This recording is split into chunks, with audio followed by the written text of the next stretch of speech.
Ондогон чыгарманын бир нече обондордун автору Бактыгүл Гөгөтаева студент кезинен ырга жакын өскөн. Бирок шартка байланыштуу турмуш чыгармачылыкка эмес, базарга жетелейт. Көп жылдан кийин руханий дүйнөсү бай Гөгөтаева көкүрөктөгү ырларды коомчулукка чыгара баштаганын айтат.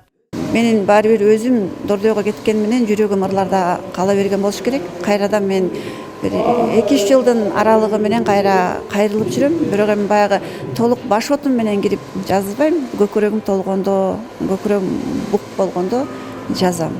Жамгыр калсын эсимде аталышындагы поэзиялык кече Бактыгүл Гөгөтаеванын поэзия дүйнөсүнө саякат жасоого арналды. Максат башка кызматты аркалап жүргөн, бирок жан дүйнөсүндө чыгармачыл өнөрү бар. Поэзияга кызыккан аялдарды колдоо, алардын поэзияга болгон сүйүүсүн өрчүтүү. Бизде аялдар комитетинде аялдардын коомдогу ролун көтөрүү, аларга мындай жардам берүү, бул жок эле материалдык жактан эмес, моралдык жактан же духовный лидерлерди өстүрүү, аялдарга колдоо көрсөтүү кылып, мындай жылуу бир 4 проект ойлоп таап, ошону ишке ашырып баштадык.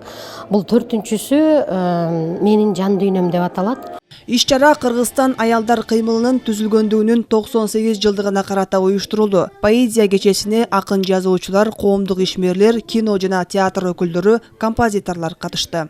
Мындай долбоор мурдада бар болчу, токтоп калган. Ушуну улантып атабыз.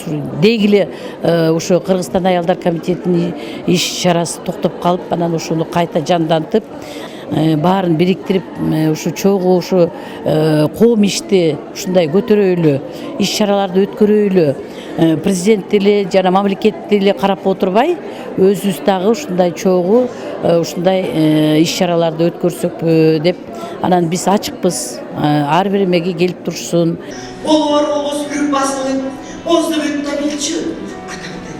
Кыргызстан аялдар комитети коомдук бирикмесинин менин жан дүйнөм долбоору аялзаты аркылуу калкты, жаштарды чыгармачылыкка, адабиятка жана поэзияга кызыктырып, калк арасында руханий байлыкты таркатуу максатын көздөйт. Айжемал Болот кызы, Азамат Кыдыр Токтоев, Ала Тоо 24.